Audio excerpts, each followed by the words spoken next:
This week I'm with John Plowman from Scapes, touring a Matakana property he's designed and built. Wow, John. Man. Impressive. It's impressive. Beautiful. I tell you what, the paving's great. I've often seen this on a smaller scale and you end up sort of, dancing your way, sort of half steps down the path. This you don't have to do, and also you can walk on mondo grass. People sometimes think you can't, but it's very hardy. You have to get the right varieties though, don't you? Yes. This is our Nana, which is a dwarf. John, tell me about the brief. What were the main concerns when you came to design the garden? There was three things. There was drainage and low maintenance and also privacy. The posts are sourced locally. They're old hardwood telephone poles. Yep. And the panels sort of tie in with the colour on the front door and your fascia. It ties the house to the landscape, which forms the property as a whole. The whole garden is about 4 years old, and really? There are some parts of it that were here, but majority of the garden is all brand new. Wow, John, these palms are absolutely beautiful. Yeah, these are bungalow palms. The highlight is their trunks, more than their tops. These were originally here, and one of the dilemmas was, where do I take the path? Where do I go, left of them or right of them? Originally I thought, well, I'll go straight through them. Beautiful, yeah, it makes an excellent transition. It's a lovely gateway through to the rest of the garden. Some plants, like the ground cover ajuga, are mass planted throughout the garden, helping to link the separate spaces together. So around here, Justin, is the first area we have for entertaining. This area or space is used for the afternoons and the evenings. Right. Sun goes down through here. Okay, over the estuary. So the planting's sort of enhancing the view. While still keeping the view, but still forms a little bit of privacy. I imagine that's like right through the house, because this, the whole house seems to lead onto this patio, Sure, you can see it right from the kitchen and all the way through. The thing about the pergola, I mean, it's a very technical piece of workmanship, really. I mean, you've got laminated beams, two types of timber. And of course, you've got your curved laminated cedar beam, which had to be made on the ground, put up there and, tapped into the steel beam. You've left some open spaces there. Well, there was a balance between letting too much light in and making it too dark. So where we thought, well, we'll just do sections.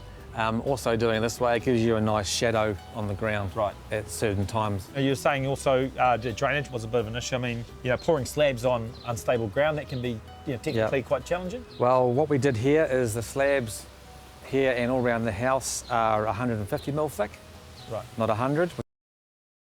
And they're also raised a slightly higher according to the floor height in the house. Right. The benefit there is also that it's much nicer coming out of the house onto this area.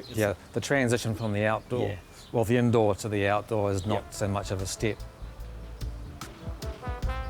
This is what we call a Kentia grove. A lot of the Kentias were original again.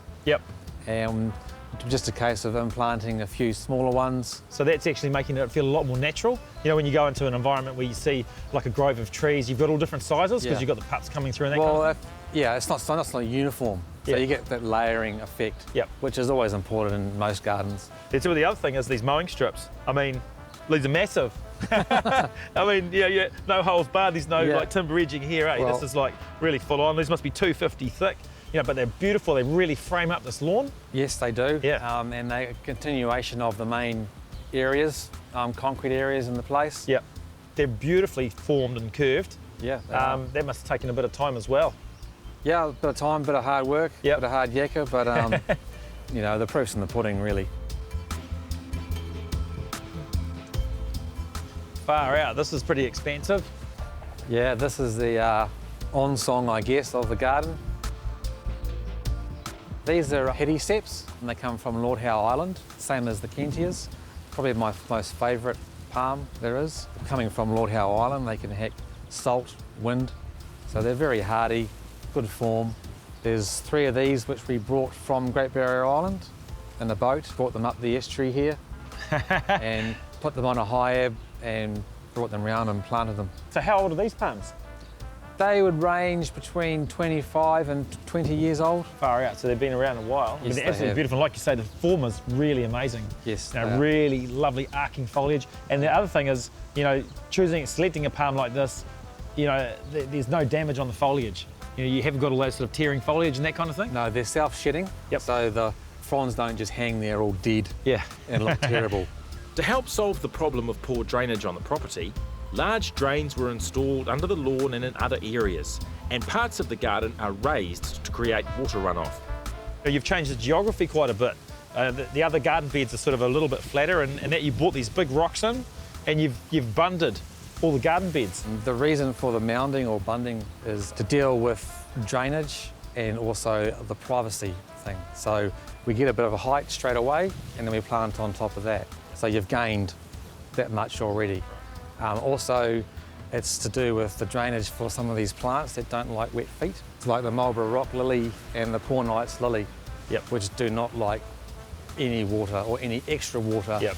whatsoever. Actually, as far as solving your drainage issues go, I mean, that's been a really successful part of the garden. And I think there's a watering system as well going through the garden. So that's really, you know, enhancing the investment, isn't it?